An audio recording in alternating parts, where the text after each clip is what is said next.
DL moody గొప్ప దైవజనుడు ఒక ఇంటికి పదే వెళ్తున్నాడు. ఆ తల్లి డిఎల్ మూడీ గారిని, అయ్యా నీవు మా ఇంటికి వచ్చి కనీసం వారానికి ఒక్కరోజు అయినా వచ్చి మా ఇంట్లో టీ అయినా తాగి అవ్వాలి, మా కోసం ప్రార్థన చేసి ఉంటే సరేనమ్మని చెప్పేసి ప్రతి వారం ప్రార్థన చేసి టీ తాగి వెళ్తా ఉంటాం. టీ మాత్రమే వెళ్తా ఉంటాం. అయితే ఒకరోజు ఎందుకన్నా డిఎల్ మూడీ గారికి ఆలోచన వచ్చింది, అమ్మా ఎప్పుడు నాకు ఒక కుమార్తె ఉంది, నాకు ఒక కుమార్తె ఉంది, నాకు ఒక కుమార్తె ఉంది, ఆమె చాలా అందగత్తే అని చెప్తున్నావు, ఏ రోజు చూద్దామంటే ఏ రోజు కూడా కనపడలేదు అంటే ఆమె మంచి బిజీ సార్ అని చెప్పేసి బాధపడతా ఉన్నాను. ఏంటంటే బాగా డబ్బు సంపాదించింది, బిజీ పర్సన్ అని చెప్తున్నాను, ఎందుకు బాధపడుతుంది? ఆమె మారు మనసు ఎన్ని చెప్పినా కూడా తన బిజినెస్ లోనే బిజీ అయిపోతుంది. దేవుడు మాట అంటే కోపడతా ఉందని చెప్పినట్టు. సరే బాగుంది. సరే ఒకరోజు నేను మీ ఇంటికి వచ్చినప్పుడు ఆమె ఆ రోజు సెలవు పెట్టుకుని ఉండమని చెప్తే అది 50 రోజులు పెట్టుకున్నట్ట. ఆమె సెలవు పెట్టుకుని ఇంటికి బిజీ పర్సన్. ఇక ఒకరోజు టైం వచ్చింది, డిఎల్ మూడీ గారిని కూర్చున్నాడు. ఆమె కూడా వచ్చింది. కూర్చుంటే ఏమా అసలు వస్తాడు, ఇంకా రాలేదు, తొందరగా 2 నిమిషాలు మాట్లాడుతుంది. 2 నిమిషాలు మాట్లాడిన తొందరగా కానీ చాలా పని అని చెప్పేసి ఆమె అనుకున్నట్టు అని వాళ్ళ అమ్మని తొందర పెడుతుంది. సరే ఏదేమైనప్పటికీ పాస్టర్ గారు రాని వచ్చారు.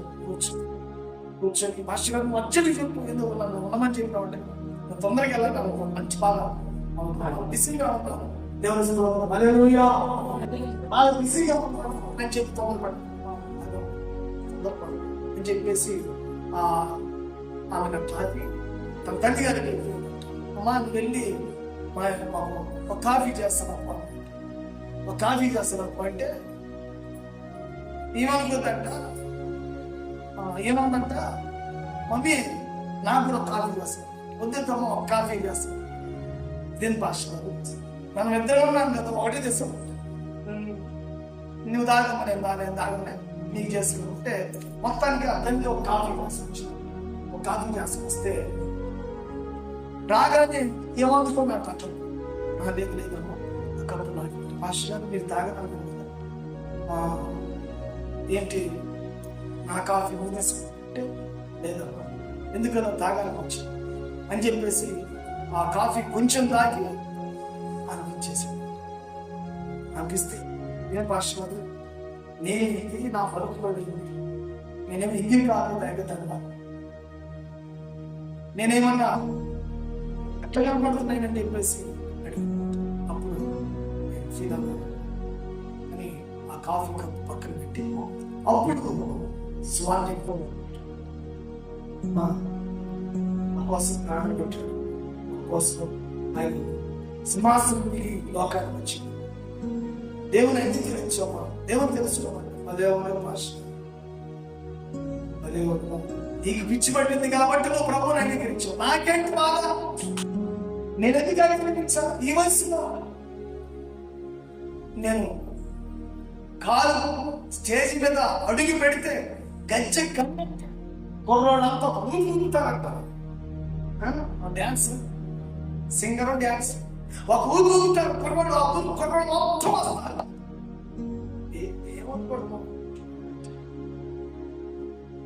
నా అందాన్ని చూసి అసలు ఎన్ని ఈవెంట్లు వస్తాయి, ఈవెంట్ అంటే పురంధరాలు ఎన్ని వస్తాయి, నిజమా బాగా. కానీ మా ఈ వయసు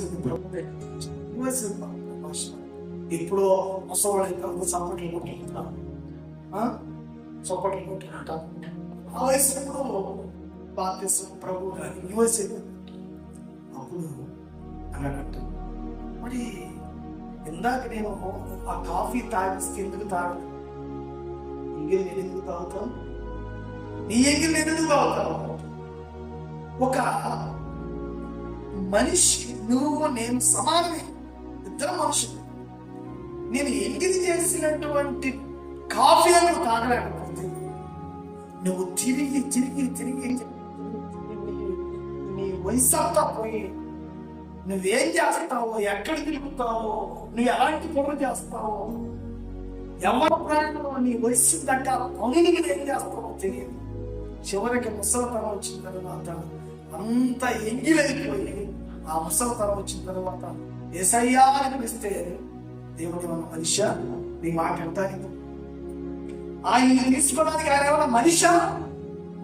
ఒక మనిషి చేసినటువంటి ఎంగిలి కావ్యం తాకపోతే నువ్వు ఎంగిలి పడినటువంటి నీ హృదయము, నీ ఆత్మను దేవునికి అవసరమా?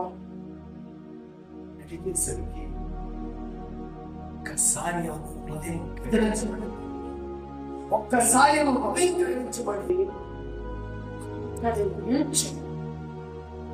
అయ్యా, ఏ రోజు కూడా నాకు ఆలోచన రాలేదు, ఎప్పుడు కూడా నాకు ఆలోచన రాలేదు. ఒక పరిశుద్ధమైనటువంటి దేవుడు ఆయన పవిత్రమైనటువంటి హృదయంతో మనల్ని అడుగుతున్నాడు. మనం వయసంతా అయిపోతుంది. నేను చప్పట్లు పట్టాలి, ఇదిగో నా వయసు అయిపోయానికి నేను దేవునికి సమర్పించుకుంటానంటే అది నిజంగా అవసరం.